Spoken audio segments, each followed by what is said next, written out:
Let's talk about this assassination of what the New York Times is calling Iran's top nuclear scientist. Now, the New York Times article is titled Assassination in Iran Could Limit Biden's Options. Was that the goal? And what the New York Times is trying to do is frame this as a unilateral Israeli operation meant to force President-elect Joe Biden from returning to the 2015 Joint Comprehensive Plan of Action, or the US-Iranian nuclear deal, and escalating everything towards war with Iran. A lot of people think that President Barack Obama and Vice President Joe Biden back in 2015 genuinely wanted to create peace between the US and Iran, and that it was President Donald Trump who just unilaterally shredded the deal and walked away from it. But I'm here to tell you that that was the plan from the very beginning. Actually, that was the plan laid out by US policymakers before the plan was even signed in 2015.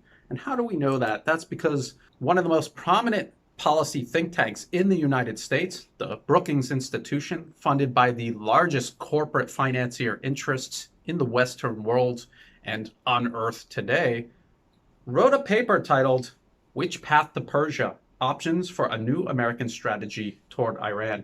And now there's two key quotes that I want to take from this report, and they're kind of long, but if you listen to them carefully, I think you will see the whole plan that's about to unfold before our eyes in the days, weeks, and months ahead here. It would be far more preferable if the United States could cite an Iranian provocation as justification for the airstrikes before launching them.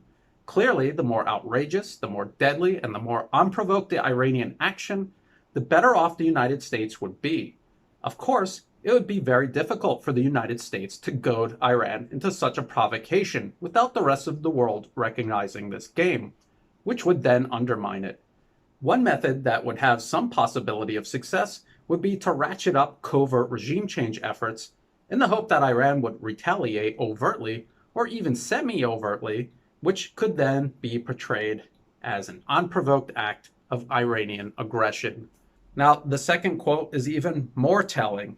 It says, in a similar vein, any military operation against Iran will likely be very unpopular around the world and require the proper international context, both to ensure the logistical support the operation would require and to minimize the blowback from it. The best way to minimize international opprobrium and maximize support, however grudging or covert, is to strike only when there is a widespread conviction that the Iranians were given but then rejected a superb offer, one so good that only a regime determined to acquire nuclear weapons and acquire them for the wrong reasons would turn it down.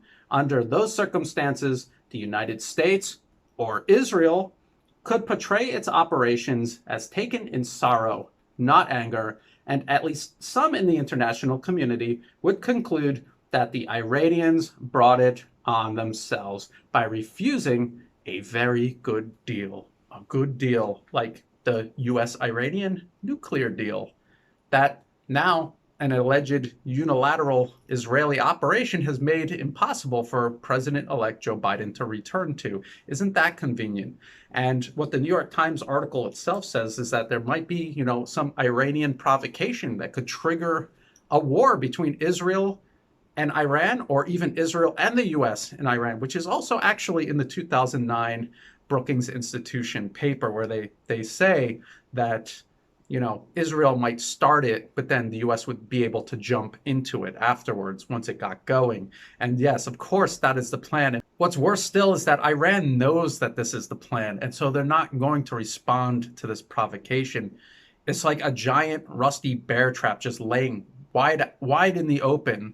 They're not going to step in it. But what the US or Israel or both together are going to do is create some sort of provocation, staged provocation, and cite that as the reason to go to war with Iran. We've already seen many examples of the US trying to do this. And the notion that Biden wants peace with Iran is absurd, because his pick for Secretary of State, this Antony Blinken, he was a huge proponent of war in Syria. And the US proxy war in Syria was always aimed at eliminating one of Iran's closest allies and further isolating it ahead of planned escalations in the future between the US and Iran directly. So I want people to keep all of this in mind, because in the days and the weeks and the months ahead, this is all going to play out. This Brookings Institution paper from 2009, if you haven't read it, and I know it's a difficult read, it's over 200 pages long, it's very dry academic English, but literally everything the US has done before 2009 and even ever since 2009 is all in this paper. There are no secrets. The US has been openly following this plan for years and years now. So keep all of this in mind. We were waiting for an event like this to happen to, make it impossible for Biden to return to that peace deal. And the US is going to look for any way possible to escalate this conflict with Iran. Now, they've tried this in the past over recent years, and it hasn't really worked. And if we raise awareness of this, that if the world can see that the US planned to do this since 2009 at least, it's going to make it very difficult for them to continue forward with this plan. So please, if you thought this video was useful, please like and share it. Share the information in the video. I'll keep references in the video description below. There's also some options there if you want to help support my work through Patreon or through a single one-time donation. And also, I'm going to include this video as part of an article, and I'll put all the quotes there from the Which Path to Persia paper so that you can read it yourself. And as always, thank you very much for watching.